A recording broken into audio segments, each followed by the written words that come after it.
Now let's come back into a conversation about the workplace and how your environment is. Do you feel like your workplace is the place to be? Do you feel like you struggle to wake up every morning to go to work?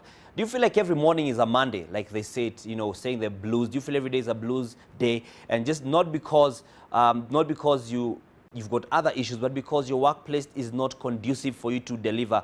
You find that your passion is being trampled upon by different workspace environments, be it bad bosses in your view, or is it the work environment that's not ideal, or is it just that you're not in the right job?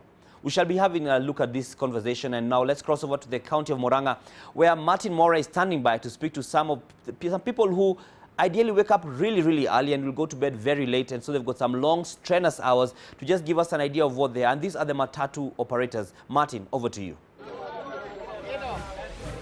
Yes, good morning, Dan. As you have rightly said, yes, we are coming live from the matatu main terminus. As we are talking, what we are going to be discussing today is about people and their workplaces. Today I've decided to talk to matatu drivers and conductors just to get to know their feel about how, maybe what they get at the end of the day. Does it go hand to hand with the kind of job they do?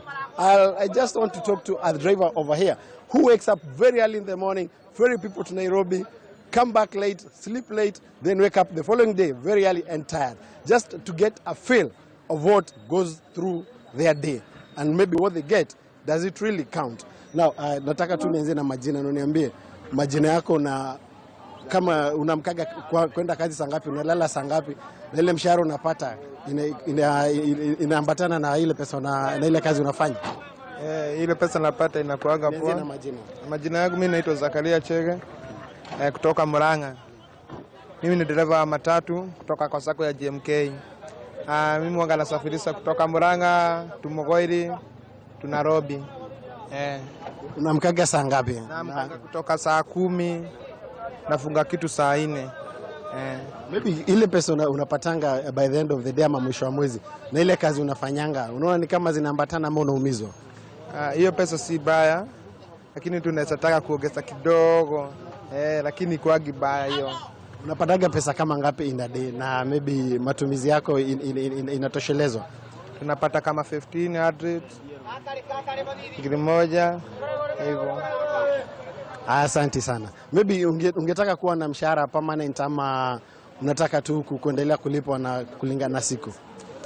Wakiorganize kwa hii masako yetu, tuange tunapatiwa kwa mwezi wa mwezi, tunaweza kuwa na doo nyingi juu tunawekewa pamoja. Sana. Okay. Then let me talk to a lady over here who is a stage attendant, and actually I see she's donning Daily Nation. Thank you for promoting the NMG products. Now, nataka tu niambie kama msichana ambaye unafanya na hii kazi unajua ni ngumu sana. Mwisho wa siku ama mwisho wa mwezi, ile pesa unapata inaambatana na kazi ile unafanya? Kwa majina naitwa Caroben. Na ile mshahara napata at the end of the day, okay, utaifanyia tu juu hauna otherwise, lakini tungewaomba at least watuongezee kitu kidogo. Sasa wewe kazi yako hasa inakuaga ni nini hapa kwa stage, na inachosha? Inachosha juu lazima mimi uchukua pesa za sako, gari kibebe na ninachia pesa za sako, na lazima gari kifika driver aniambia amefika ndio nimwandike namba. Na sasa maybe kuna wasichana wengi ambao wanapenda kuchagua kazi. Ungetaka kuambia nini na uko hapa hivi unafanya kazi na wanaume? Waambie tu kazi ni kazi. Baraka uko unashirikiana na wao vizuri. Asante sana. Okay. Dan, those are some of the views from the matatu drivers and conductors and stage attendants. And I'll be talking to more as time goes by. Back to you, Dan. Thank you very much, Martin Mora, coming to us from the county of Murang'a, giving us a brief on what the people of Murang'a feel about this. And now we'll just pick some of the tweets that have been shared online in regards to toxic workspaces, just to sample them, after which we shall later have our guests come and contribute on the same. Now, this is Gadon. He says, my bro-in-law was fired on 20th December, no notice, just don't come in tomorrow, and the boss refused to pay both in lieu of notice and 20 days worked. Imagine what he had to tell his kids over Christmas, school fees in the new year, my thread on helping someone jobless. And so that's one of the tweets that has been put out, which is we are going to bring to the attention of the panelists. And someone who played a key role in this whole hashtag is Shifa Okore. She's no one new to our screens. She's usually a political commentator here, and she pushed this conversation and had a number of people who wanted to share, but without exposing who they are. So they sent her direct messages, and some of them, we can just look at some of them. Let me go to the first one. Shifa, organizations with mixed races, Africans get the least pay, gets undermined and segregated. Britons are the devils themselves. That's what this person says. And then they mentioned a school. We look at another one. Some people actually get to mention the institutions. They say there's a Catholic institution in Molo near Mau Summit. Women are made to work crazy hours and very hard chores. Several ladies have stopped working there because of back pains. NB, we are talking about village women who work from very early age, so something breaking them must be really terrible. There's one, she said one was in pain. And then we have different feedback, and we're going to have a lot more of them coming in as the show goes along. And then we'll just have one more. This is an interesting one. And, it would be good if you give us your feedback on the same. This is by Njoroge Kiarie, or Miss D. She says, I used to work for a company where one was supposed to stand up whenever the CEO passed by. Now, one day, I failed to and got summoned by the HR, only to be told I am disrespecting the CEO. So the CEO walks by, you're meant to stand up, sort of, I guess, in honor of the person. And if you don't, it becomes a HR concern. And these are some of the questions we shall throw to the panel that will be joining me in not too long. And one other tweet here is by Bryson Mwakwona, who says, imagine if house helps could contribute to this hashtag. And we shall keep having these conversations going on. And speaking of these workers, let's cross over to the county of Migori, where Bernard Ojwang is standing by to speak to some of the people who also work long hours. Just explain to us their work conditions, Bernard. Well, thank you very much, Dan. We are in the county of Homa Bay, not in the county of Migori, just as you have said. Remember, the people standing with me here are the people who usually make sure that you get that delicacy on your table. Many people call it fish. Many people call it tilapia, mbuta, ngege, just the way you can call it. But remember, whatever they usually do, they risk it all in going into the deep waters to ensure that they get fish. And most of them, as you can remember in the past, most of them have lost their life. They have disappeared with no trace. And after, especially during the invasion of water hyacinth here in Lake Victoria, most of them, they usually get trapped in the lake. And now we are just going to talk to some of these fishermen just to know whatever they usually get after going into the deep waters. Does it match with the kind of job they do? The money they get, does it match with the kind of job they do? Join me here. You'll start with your name. Tell us, usually do fishing here. Tell us about it. Yes, I'm Oremo Edward, the County Beach Management Unit Chair for Homa Bay, and a fisherman as well. Ours is to go into the lake each and every day, looking for a livelihood. Of late, it hasn't been well as it used to be before. Currently, the lake is faced with 4 major enemies. Enemy number 1 is illegality in the lake. This has actually resulted to reduction in terms of productivity. Another thing is environmental issues, the water hyacinth, pollution from upstreams. This is another major enemy of the lake. You usually go into the deep waters at least to look for the catch in the name of business. Does what you usually get in return, does it match with the kind of job you do in the lake? Oh, not at all. Remember, we as a fisherman, we are crying to the national government in particular. You'll hear that each and every financial year, there's subsidy in terms of farm equipments. But there hasn't been subsidies in terms of fishing gears, fishing equipments. So the cost of production, actually most of us cannot even beat even. Because you see, in terms of production, you have to put the equipment, you have to put day production issues on one side, vis-a-vis the catch that you've got and the prices at the market. So basically, if the government cannot come in and subsidize or even waive a tax on fishing gears, then as we speak, there's so much little that we get. Most of us actually are running on loans, bank loans, some of which are being auctioned, simply because we cannot actually, when you go into the lake, you cannot actually come back with it's just a matter of... Do you think the ministry concerned is helping you? Since devolution, the national government has not, in my own view, the national government has done so little. We'd have expected the national government to invest in reduction of illegality so that the catch could be high. In the national government to do something on subsidizing the fishing gears. The national government to do something on markets, because you see, as we speak, there are very few fish markets in the Nile Perch fish markets in the county and in the country at large. So it's like you are still not comfortable with whatever you get after going to the deep waters? It's not. And there are also matters of insecurity. One-on-one handling the losses that we get within security. You try to go deep into the lake, you are in the hands of foreign countries. You don't see our security personnel around.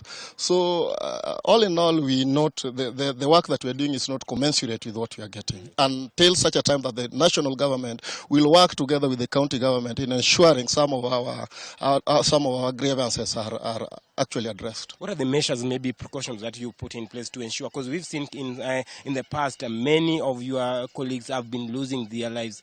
What are the measures that have you put in place to ensure that as they go into the deep waters, they do it safely?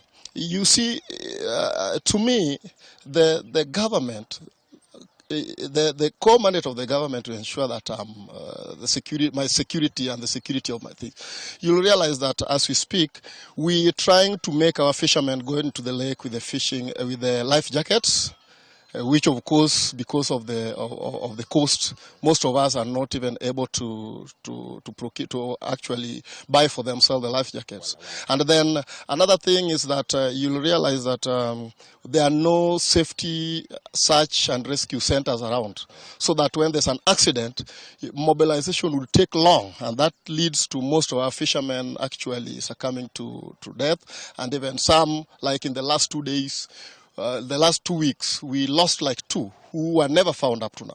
We didn't even manage to get the bodies, simply because the safety and rescue vessels are not around. So we are also praying that the national government would establish well-equipped safety and rescue centers along the lake. Well, thank you very much. Then I'll speak to another person here. Join me, Mzee. Oh, you've been you'll tell us your name and tell us for how long have you been doing this business of fishing? Traditionally, I'm a fisherman. I was born in the lake, and I'm still a fisherman. I'm Joseph Oginga Lando. I'm the beach management unit chairman. We've been having challenges, especially the access roads to our beaches, especially when it rains and then the availability of the water hyacinths. We cannot take our products to the market because of lack of roads, because of poor weather, and we also lack the facilities for storage, the cooling facilities. We've been lacking those things. And the only place where our fish get market is Homa Bay. And when the water hyacinth is there, we cannot always reach the market. Or I'm coming from part of Suba North, and when it rains, the roads are impassable. So the government, our county government, should improve our road networks, and at the same time, or spread the electricity to our beaches so that we can have the cooling equipment, so that even if we come from the lake late and there is poor weather, we can at least... Each and every evening, we usually see you go into the deep waters. Do you want to tell us whatever you get? Does whatever you get each and every morning match whatever the kind of job you do? No, not really. It is all subsistence. It is all subsistence. Whatever we get normally or at times, when it rains, then the catch is good. We can look for the outside market. But during the drought, then whatever we get is consumed locally. Much of it is consumed locally. So I'm also pleading with our government. We have illegalities. There was an introduction of a monofilament net. This net has been very destructive to the fishermen. Most of the fishermen use it because the yield is high. But in terms of destruction, it destroys the lake because it is something that never rots, or it will stay and continue destroying the fishes that normally we don't consume. So I'm pleading to our government to stop the production of monofilament nets. If it can be stopped from the factory, then the ones that are outside with the fishermen can get old, and then they cannot get access to others, so that we continue destroying the lake. Well, thank you very much. I'll speak to another one, Dan here. Mzee, you've been doing this job for a while, and tell us, what are the challenges do you usually get well in the deep waters? By the name, I'm Peter Uroginga from Koginga Beach Management Unit. The challenges we are facing in Lake Victoria, when the rain is raining, during rainy season, there's a big challenge because we are going for the deep water to fish, and you can find that there is a heavy winds. So you can find the fishers are there without life jackets. We are requesting the government to help the fishers with the equipment for us to not to lose our people in the lake, because you see when there's a heavy wind, anything can happen. But we are using paddles and parachute. We are not using engine boat. Okay, are you usually after going into the deep waters, are you comfortable with whatever you get each and every evening, each and every morning? No, I'm not comfortable because there's no fish in the lake. The challenges are that the wrong gears fishers are too many, so we cannot get enough catch. Yes. So what are the measures? Do you think the government, through the ministry concerned, is helping you enough at least to make you fish comfortably? We as co-manager of fishing, we thought that if the government can involve in fishing services, that can be good, because we don't have enough equipment for us to have so many catch. Yes. So you are still not happy with whatever you get? Yes, we are not happy because we have the children to go to school, but the money we are getting is too small. Yes. Well, thank you very much. Dan, you've just heard from Mzee there saying that whatever they usually get here after going into the deep waters every evening is not all that sustaining, and they are saying that each and every time they usually face a lot of challenges. Talk of water hyacinth invasion, talk about insecurity in the lake, and they are saying that most of them have lost their lives. And they are saying that last week alone they lost 2 people, and up to now they have not been found. And they are saying that unless the government is serious with fishermen in this country, they will see some benefits out of whatever they do each and every day. Back to you, Dan. Thank you very much, Bernardo Juang, for that set of conversations there in the county of Homa Bay and not Migori. I stand corrected. And some very concerning things that have been brought up in that conversation. And still more online, and I've got my studio guests already here. We have Njoroge Kiarie, the CEO of Lafayette Resources, as well as Rose Omamo, the chair of the Women's Committee at COTU, that is the Central Organization of Trade Unions. And ladies and gentlemen, thank you for joining us. And you've got some of the tweets we have here, which we'll go through a few of them, then we can just pick up your thoughts on the same. We have Essie Karanja saying the legal fraternity has one of the most toxic workspaces. Lawyers are one of the worst employers out there and will bend the law to exploit their employees and interns. We have another one here by Bryson saying, what if house helps could contribute to this conversation? That's a whole new conversation altogether. And Nyams, C. Nyams says an employer or manager who constantly criticizes the performance of his or her employees only succeeds in creating employees with low self-esteem, bad attitude, and inefficiency. When you empower your juniors, you empower yourself. And there's a lot other tweets that we're going to be picking up and just reading on, and as well as listen to the different polls in the counties.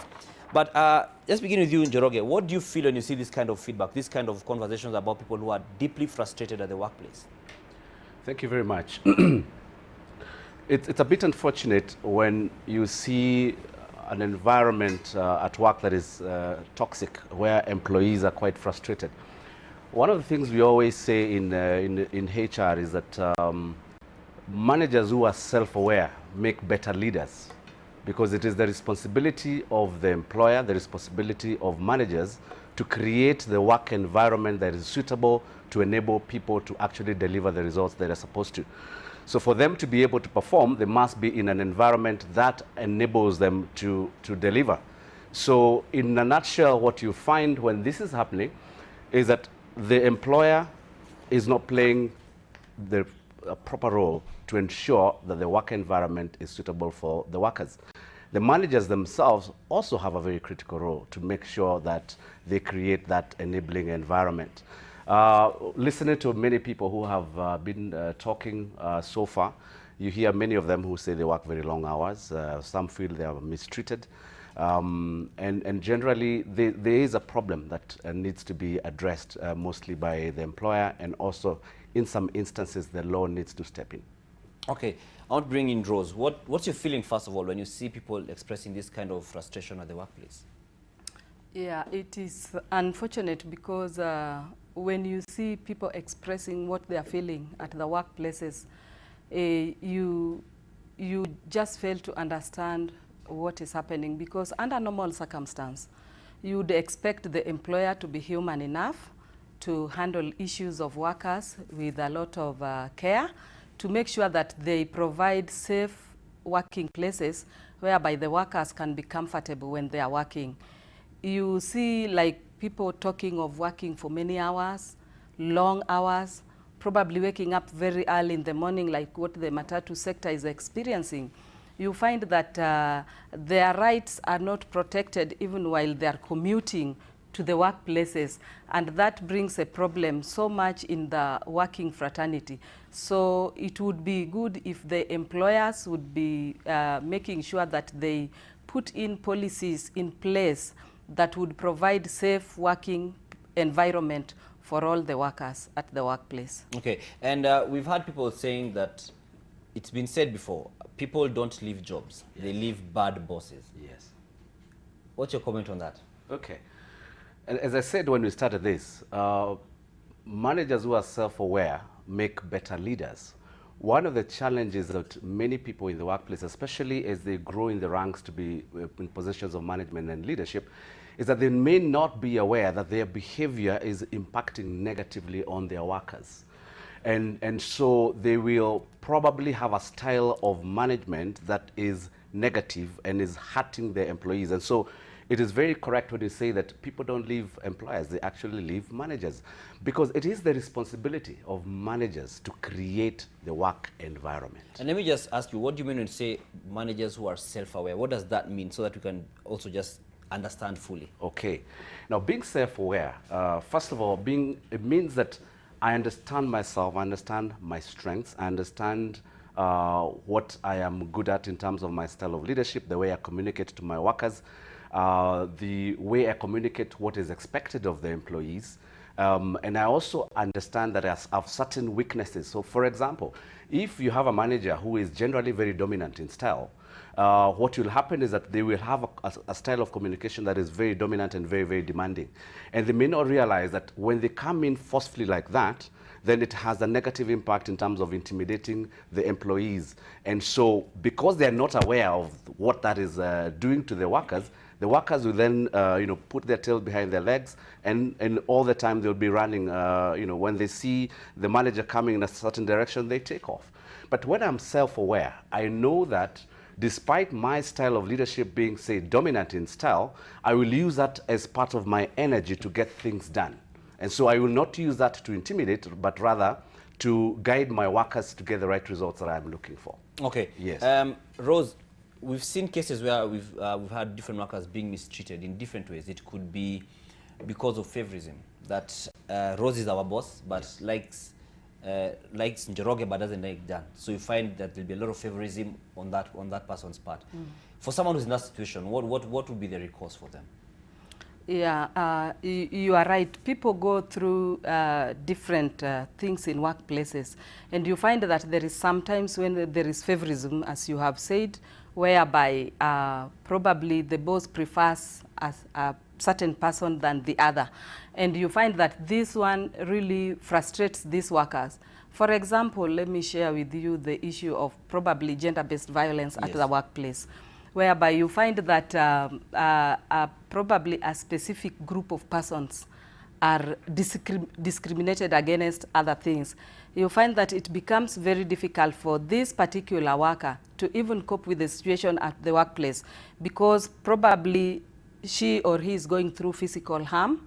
She's undergoing probably psychological or sexual harassment at the workplace, and it makes work very difficult for this person. That's why, as you said, people don't leave work. They don't leave their jobs. They leave their bosses because of the kind of frustrations that they are going through at the workplace. And what solutions are there? Because some have argued that there's usually HR will tell you, come and report your concerns, but at times you see some of the complaints, some feel that it's almost just a nice corporate thing, but no actual action is taken. Yeah, under normal circumstances, there should be rules and regulations that are laid down in terms of terms and conditions of these workers.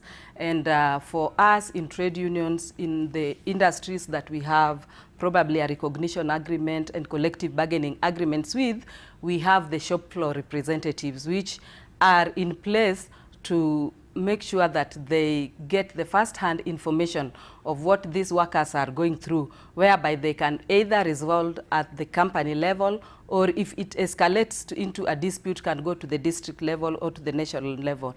But there should be a specific committee put in place at the workplace, whereby the workers can feel free to report their grievances that they go through at the workplace, whereby through this committee, the HR would be involved, the workers would be involved, the workers' representatives, so that together they can come down, sit down, and come out with solutions to what they are going through. But you see, there are like cases of sexual harassment at the workplace. It is very traumatizing for the female employees to even report it, because for one, they feel ashamed to say what probably happened to them. Two, they are probably working in a male-dominated area whereby they are not very free to share with the male counterparts, and it becomes a problem. And that's why we normally say that there need to be policies put in place and systems to be able to handle these cases amicably, and a working environment that will give the worker the freedom to even share with the HR, with the shop floor leaders, and even with the union representatives on what they are going through, so that they can be solved amicably. Okay. Njoroge, I'm just looking at the angle of godfather syndrome. Yes. You've got, say, the CEO brought in someone. Yes. And now the person, of course, is not, rather the person is not at a level that they'll be answerable to the CEO. They'll be having their other managers. Yes. And this person is not really delivering. And so these direct supervisors are struggling with this person. Yes. And so at times, maybe in the human nature or whatever else, they may end up mistreating the person. Yeah. How does one handle that, even from that, that supervisor's point of view? Yes. It can get it can get a bit tricky, for sure, because it does happen that you'll find environments where people bring their own, maybe their relatives, and they bring them into the workplace. And first of all, I think it's a call to professionalism in the workplace. It's necessary, as Rose has said. We need to have guidelines in terms of policies and procedures that are in place that would help the managers and the employees to know when a certain situation arises, what am I supposed to do? So in the event whereby if there's somebody who has been brought in by a senior manager, it can get a bit tricky, but it is through the policy and guideline that a person is able to know what they can be able to do. And so we also have something called the grandfather. There's in terms of the hierarchy of reporting, you have the immediate manager, you have the manager to the manager, and so the employees should have the freedom to actually go to the grandfather and be able to give their grievances to them. because in some instances, the immediate manager may not be able to help. But in the instance where I'm a supervisor and I'm supervising somebody who has been brought in by my boss, then if there's, in the absence of a clear policy, then I would still have to go to the grandfather and be able to document the issues, because at that point in time, it's necessary to then not deal with it emotionally, but rather make sure that the issues that are happening are clearly well documented so they can be addressed in a professional way. But that also presents a toxic workspace for that manager. Absolutely. Because you're not too sure how to handle this person who's not delivering. Yes. Because of the repercussions that you may face. Yes. Rose, how many do you get reports from your different union members in regards to the kind of mistreatment they get, and what in your estimation are some of the biggest issues that they face? Yeah, we get a lot of issues from the members whom we represent, and most issues are in regards to lack of implementation of probably party CBA. For example, when you have negotiated a CBA and concluded, then you find that the employer is not implementing the CBA in whole. So you would find that probably the salary increment has been done, but probably the safety gears are not provided for. So you find that these workers come to you every time to say, we are not getting this has not been done, and this has not been done. But many cases that we have, because I represent also the metal industry, whereby I have a bigger percentage being working on metal, you find that the safety gears has been a major problem. The working environment, the workstation, probably it's not very conducive for a worker in terms of the condition that is put in place, and the issues to do with disciplinary actions that are taken, because you find that some employers are very fast to take decisions. They would just wake up in the morning, and in the evening an employee summarily dismissed. Why? Because you did A, B, C, D. There are laid down procedures that should be followed before even you reach there. But these employers would just, wake up in the morning, say, this is my job, I don't want you here because you did A, B, C, D. So those are most of the cases that we are getting in the working environment. Okay. If I can just throw in another twist to this. You see, the toxic work environment, I think, is not just created by the managers themselves or the employer. There's also the issue of peers, You've got a workforce that you've got today, many people who are basically in the wrong jobs. They don't like what they do, and so what do they basically do is create a lot of work conflict in the workplace. So it's not just about the managers themselves. Peer to peer, we see a lot of that happening. And so, today we are talking about the millennials getting to the workplace. They're quite misunderstood. So there's the older generation versus the younger generation. And so we need to really look at getting a balance between ensuring that we are accommodating the young people, but most importantly is to get people to do the right jobs. In many cases, people are frustrated because they're just doing a job to take bread home, but they hate what they do. And so since you're at work for 8 hours and you hate what you do, what is likely to happen is that most of the time you're grumpy, and you're possibly also creating an environment that is not conducive for the rest of your colleagues. Okay. Yeah, and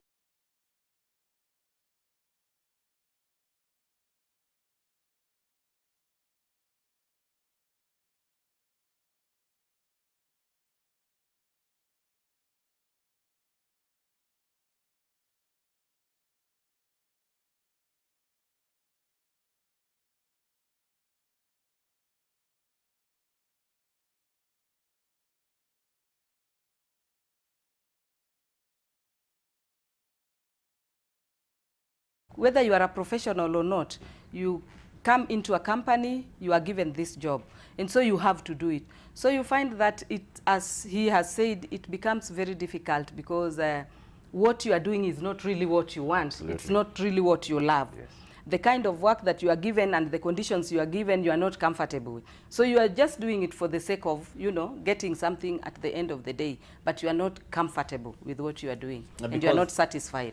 Yeah, because we have a lot of cases where you find people are in jobs which they don't like. Absolutely. Exactly. So does that also contributes to your frustration? Absolutely. Aside from the possible frustrations of the workplace and the likes, the fact that you're not fulfilled becomes an issue. Yes. But so what about the case where you have a boss, just going back again to the bosses, who is not implementing ideas that would improve the workplace? We've seen some some feedback talking about this was proposed, this was agreed on, but it was not implemented, contributing to their frustration. What next for them? Okay. Now, one of the things, we look at organization culture. We look at organizations that are focused on delivering results. Why does an organization exist? And so what is their structure in terms of the type of leadership that they have? And what performance culture exists? It's the role of the leadership to ensure that they drive a performance-based culture. So whereby the things that are supposed to be delivered should be delivered within defined timelines. Now, if a manager, for example, in that question you have raised, is not driving the implementation, then the question would be, is he the most suitable person to do that job? Because in many instances, he could be just also in the wrong job. Right? And so one of the things that we do to help organizations and employers and managers and leaders is actually to take them through a process of helping people to be able to go through certain behavioral assessments so that they can see, this is me, these are my strengths, am I in the right job or am I in the wrong job? Because if you're in the wrong job, these challenges will keep arising every now and then. If you have the wrong work culture, then people will be lax to deliver on what they're supposed to be doing. And so what happens is that the workers will be frustrated if the manager is actually not driving the implementation. And so the leaders must ask, do you have the right managers in place? That's an important question that has to come from the grandfather. Okay. Yeah. And in regards to that, because we see a lot of cases of non-implementation of what has been agreed upon.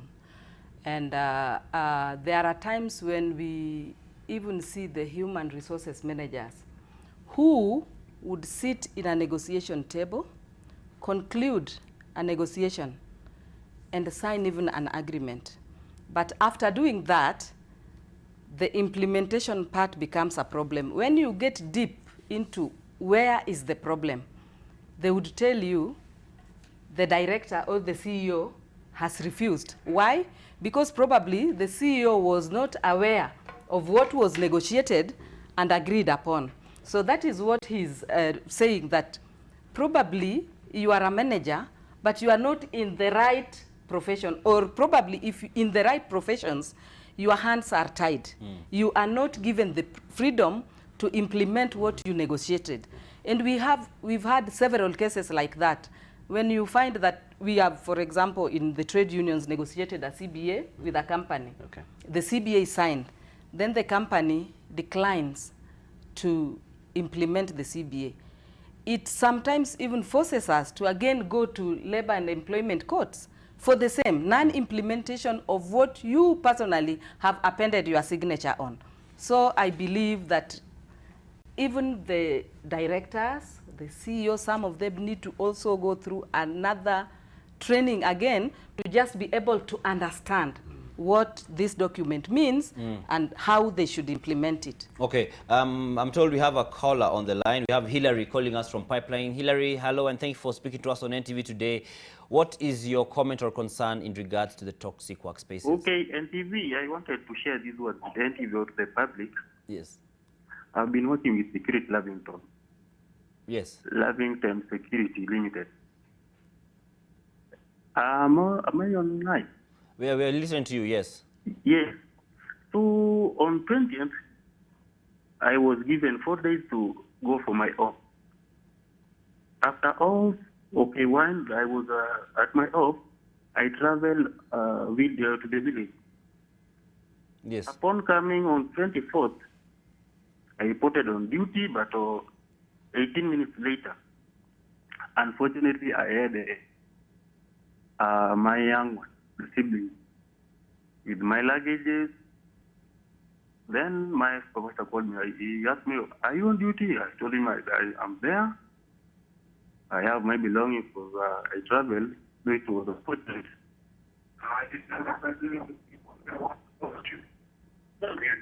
Sorry, we can't hear you well. I think we're losing you. Could you just repeat your last line and just briefly wrap it up? Okay. Yes, Hillary. So he told me that I'm traveling country. The second thing, I'm sorry. I'm afraid we can't get Hillary very clearly. We'll try and call him back, but he speaks about being a security guard. Yeah. And he's had some concerns on the same. We'll try and get him back to just get it clearly before we create our own scenario here. But we have Natalia also calling us. Natalia, hello, and thanks for speaking to us on NTV today. What is your comment or concern? Yes, good morning, Dan. Good morning. Now, I used to work for this manufacturing company. Yes. It's in industrial area. Yeah. It's for an Indian guy. Now, sexual harassment is real. It's real.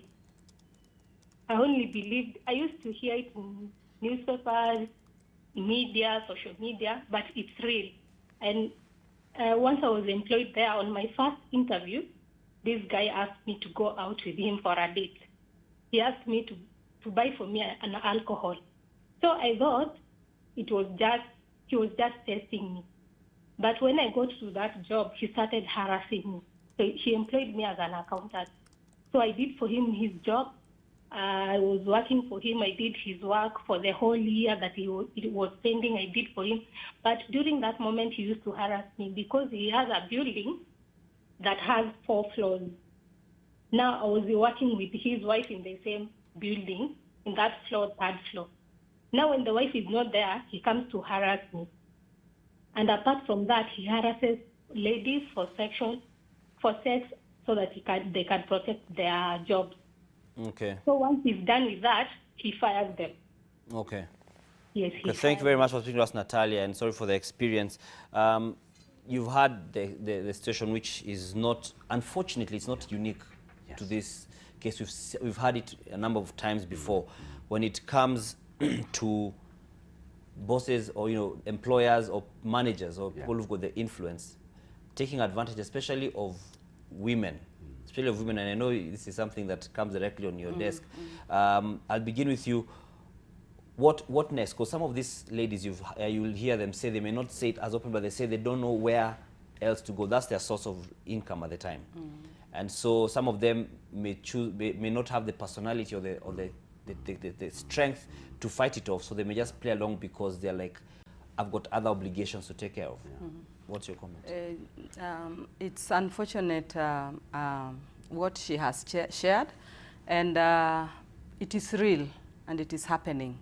It is rampant in many companies. Women are sexually harassed at the workplaces by their bosses simply because they are looking for employment. They have nothing to do. They have to be there. Some of them have children that they need to feed and clothe and send to school, and therefore they give in to sexual demands just to make their life continue. But what I want to say is that women need to know that they have rights like any other worker. And in this country, we have labor laws, we have ILO conventions, and even the national constitution that does not allow sexual harassment of any kind. And it is unfortunate because you find that in these companies where such kind of harassments happen, they have sexual harassment policy in place. But it is a book that they do not even open and read and implement what is in the policy. And that is why we are saying that in the workplaces, we need to have shop floor representatives all over to be able to come in aid of this kind of people who are suffering through sexual harassment. I told you when I started my talking that it is normally very difficult for a woman to share that I'm sexually abused by my boss. One, because the boss will discriminate against her. Probably she can even lose her job while she reports that. Yeah. And again, the process of investigating and coming out with a specific result is so tedious that sometimes it's very difficult to even prove your case.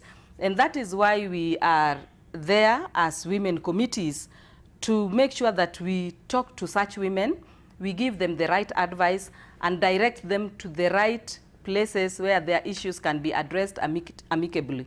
In court, we have a department that deals with female issues. Any worker, anywhere, whether you are a trade union member or not, you can come to our offices, report these cases to us because we are not those bosses and we are not in their payrolls. We will be able to take the right step to make sure that we rescue you or to make sure that we compel this boss to stop that kind of action because it's not acceptable at all. In the workplace, in the world of work, anywhere, it's not acceptable. And what about when you're dealing with a very, let me call them high and mighty person who's the boss? How do you go about that? Because at times there comes cases of intimidation and people having power and influence. Yes, but what we believe is that no one is above the law. So whichever position you hold does not matter. What matters is do the right thing at the right time and follow the laid down policies and rules and regulations that are there in the country, in the labor laws and in the ILO conventions. To us as trade unions, your position does not matter because we know that however mighty you may be, we are able to follow a procedure that will make sure that legal action is taken against you. Okay. Njoroge. I think excuse me. It's a bit unfortunate that up to now there are very many rampant cases of sexual harassment at the workplace. And this is very real because when you talk to a lot of ladies, many of them have actually experienced it. And sadly, we are still falling far behind the world in terms of implementing laws that protect women in the workplace. And it's not just women, we even have instances of men also who have gone through similar bad experiences. I think I would like to really strongly encourage the employers and the management and the leadership of corporates to take up this issue much more seriously because it is happening. We see it many instances where people even are going through the interviews process and they end up having to be asked for sexual favors in order to be given the opportunities. In the workplace, it is rampant. And as you have said, sometimes the managers are quite senior, and so the employee feels very intimidated. Yeah. The corporates do, and the employers have got a very critical responsibilities to create an environment that allows for fairness and allows for the female and the male workers to work freely without any sort of intimidation and any sort of sexual demands, because the law does provide, and as Rose has said, many organizations do have it on paper. But the issue of how do we ensure that the female employees are able to report these instances when they happen, that is where the challenge lies. And also the HR professionals out there, please, we again appeal to you, provide the guidelines, provide the policy, provide the process where people can actually also report without feeling intimidated, because it is within the dockets of the human resources teams to be able to actually create that environment. Okay, yes. I want us to just listen, listen to another caller. We have Makudhu calling us from Naivasha. Makudhu, thank you for speaking to us on NTV today in regards to the toxic workspaces. What is your comment or concern?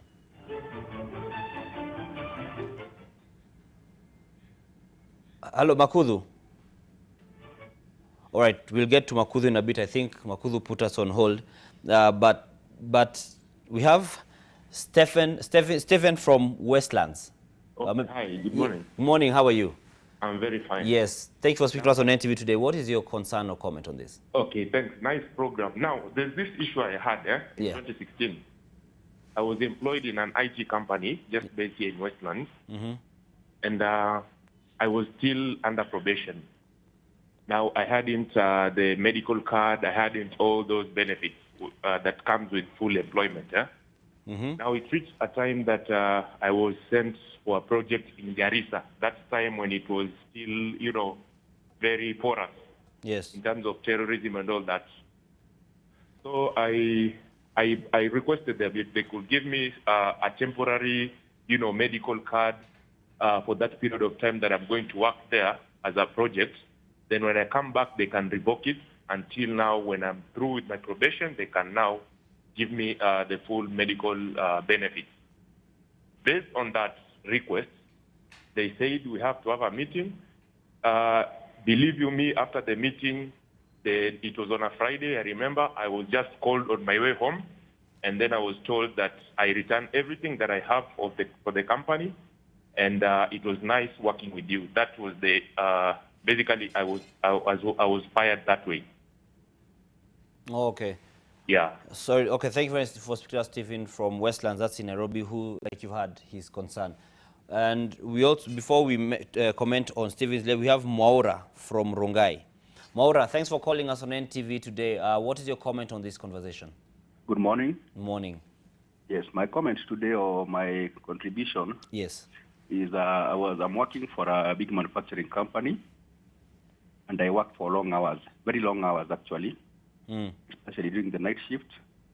Now, when I was being employed, because I have not been there for long, yes, I was told about my salary. I was told it's a comprehensive salary. Yeah. So they just give you that one figure, and that's it. But now, after getting there, I realize I'm working very long hours. And when I try to ask about overtime, they say, no, you're not supposed to ask about overtime. You're given everything as what is required. So my question is, how many hours are you supposed to work, and what legal action can be taken? Okay. Thank you very much, Maura, speaking to us from Rongai. And let's just begin with that one. In regards to, he works night shift, very long hours. Like we've said, some of the issues that have been raised by other in other sectors, a lot of them which are the blue-collar jobs especially, we have very long hours, and they're told no overtime.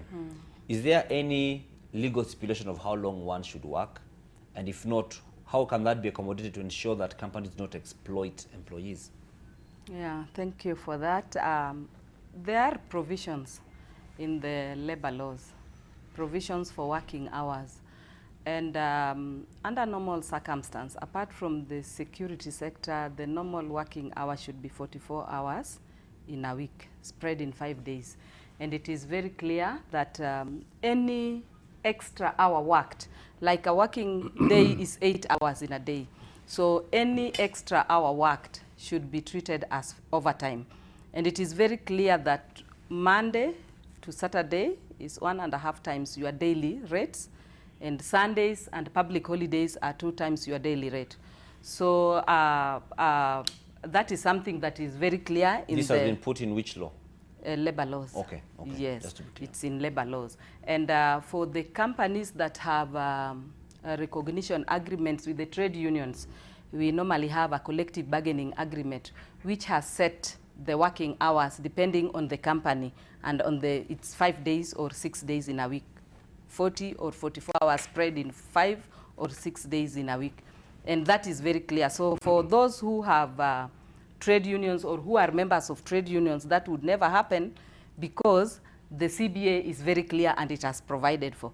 But for those who do not have CBAs in place, the labor law again is very clear. So probably that would happen to lack of knowledge. But if you would walk to our offices, or even if you would walk to the Ministry of Labor, the employer will be compelled to pay you overtime for the number of hours you worked that you are not paid for. Yeah. Okay, and we had Makudhu. No, Makudhu we didn't get. They put us on hold. But we had the gentleman from the IT firm in Westlands. Stephen. Yes, Stephen. Yeah, I think Stephen spoke about what we call unfair termination. And as Rosa said, all these issues of the working hours and then the process of even employee termination are taken care of through the Employment Act. And I would encourage this information is available for employees also.